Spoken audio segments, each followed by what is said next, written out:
Did you know that Jesus' unknown years were intentionally erased from history? Between the ages of 12 and 30, the scriptures fall into a deep silence. But why? What was there that disturbed religious and political powers so deeply? There are records, investigations, and ancient reports that point to an intense spiritual journey, marked by studies in Egypt, India, Tibet, and encounters with enlightened masters of the East. In this video, we will uncover in depth what the official books never dared to tell. And in the end, I will guide you through an exclusive spiritual practice so you can access this energy of inner expansion yourself. Welcome to the AI Spirit Channel.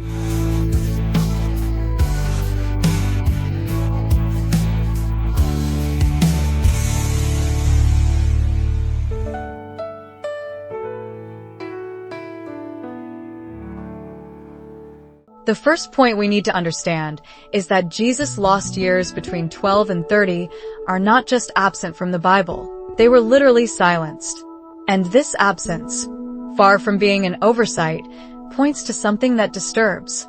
In the book The Unknown Life of Jesus Christ by Nicholas Notovich, it is reported that Jesus traveled to the East, studying with Brahmins in India, Buddhist monks in Nepal, and lamas in Tibet.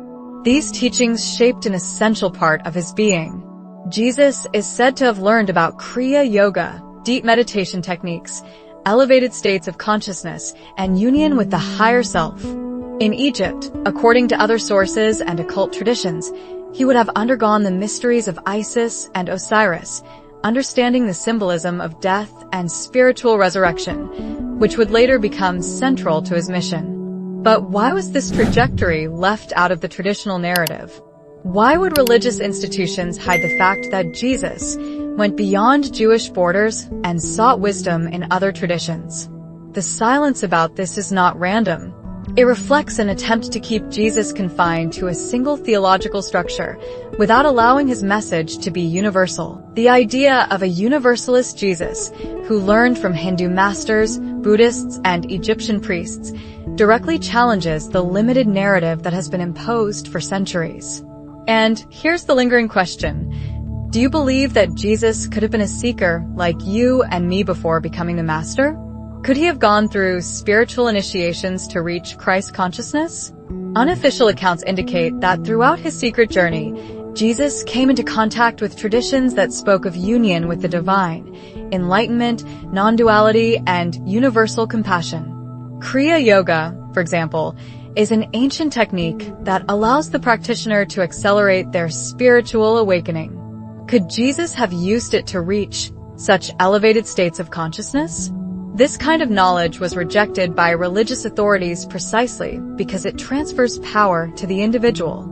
If Jesus learned this and later taught that the kingdom of heaven is within us, wasn't he actually revealing that you too can access that same kingdom without intermediaries? That changes everything. But it wasn't only in the East that Jesus sought wisdom. In Egypt, he is said to have entered the initiatic temples of Isis and Osiris, places where knowledge was transmitted only to those spiritually prepared. The symbolism of death and resurrection, so present in his own later story, was already part of ancient Egyptian rituals. Jesus would have undergone spiritual trials, facing his own inner fears and experiencing the symbolism of soul rebirth.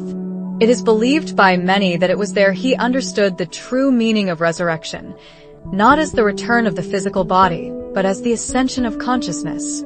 Moreover, Egyptian teachings included the use of sound, sacred geometry, crystals, and altered states of consciousness to access more subtle dimensions. All of this may have been absorbed by Jesus and later synthesized into his own mission.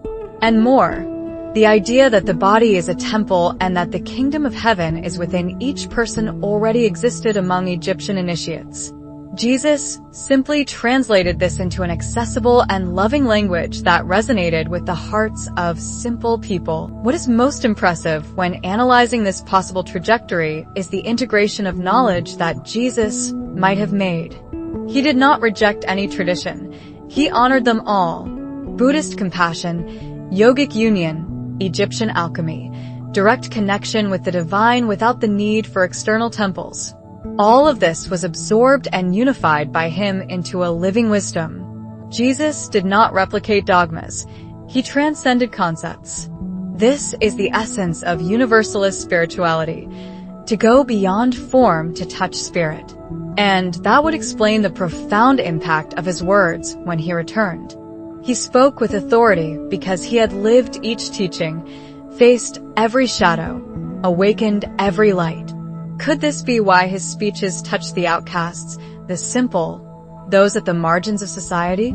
They felt that voice didn't come from a synagogue scholar, but from a being who had dived into the soul of the world. Maybe that's why they tried to erase him, not just for the message, but for the transformative power he carried inside. And then comes the most uncomfortable question of all. Why does no one speak openly about this? Why do major institutions prefer to keep the years between 12 and 30 as a gap with no explanation? The answer may lie in fear. Fear of losing control. Fear that people will discover they can access the divine without intermediaries. Fear that Jesus' light will expose the darkness of human structures. Because if humanity learns that Jesus was a spiritual traveler who sought truth in other cultures, the entire system of power built in his name could collapse. And here I ask you, what would this revelation awaken in you? Would you remain as you are, or would you begin your own journey of rediscovery of truth? Jesus didn't found a religion. He awakened consciousness. And perhaps his greatest miracle wasn't healing bodies, but reminding sleeping souls that the divine spark lives within them. Upon returning from his spiritual wanderings, Jesus was no longer just the carpenter's son. He had become a master with a transcendental view of the world. Every gesture, every word, carried the living synthesis of everything he had learned in the East and in Egypt. He spoke of unconditional love, but also of liberation. He taught about the kingdom of heaven as an inner state, not a distant place. His parables contained hidden messages, filled with symbolic codes inherited from ancient traditions. The phrase, "the truth shall set you free," carries much more weight when we understand that he was speaking of inner liberation, not merely religious belief. And here is the crucial point. Everything Jesus lived during the unknown years was transformed into teachings that touched souls for millennia. But that was also what put him in the crosshairs of the system. He wasn't just love. He was a threat to the status quo. An enlightened being who returned with the wisdom of many peoples to say that God is not in any temple, but within you. Jesus' life cannot be limited to the few chapters narrated in the scriptures. He went further, traveled lands, cultures, and traditions in search of the divine. And in doing so, he left us the greatest of teachings. The truth has no borders. Jesus showed us that real spirituality is not in doctrines, but in direct experience with love, light, and inner awakening. If he had to seek, learn, and evolve, so can we. Jesus' secret journey is, in fact, an invitation for you to begin yours. Because the search for truth is the sacred path of the soul. Getting this far shows that you are ready. It's a gift to see that you have walked side by side with Jesus' spiritual journey. As a gift for this dedication, I will guide you in a symbolic practice to activate in you the same awakening that he may also have experienced. Close your eyes. Breathe deeply. Imagine yourself now in an ancient temple, but not a physical one. A temple within you. In the center of that temple, a golden flame shines. It is the representation of your divine spark. Visualize Jesus approaching, not as a distant master, but as a brother who walked the road you are just beginning.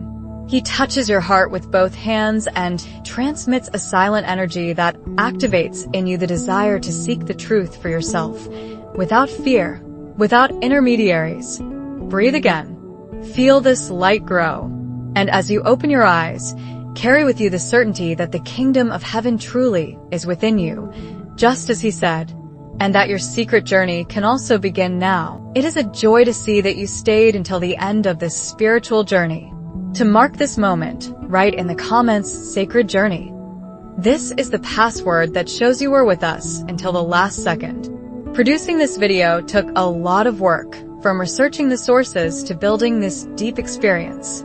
So, if this message touched you, reward us with your like, subscribe to the AI Spirit channel, and share this video with someone who is ready to awaken to their own truth.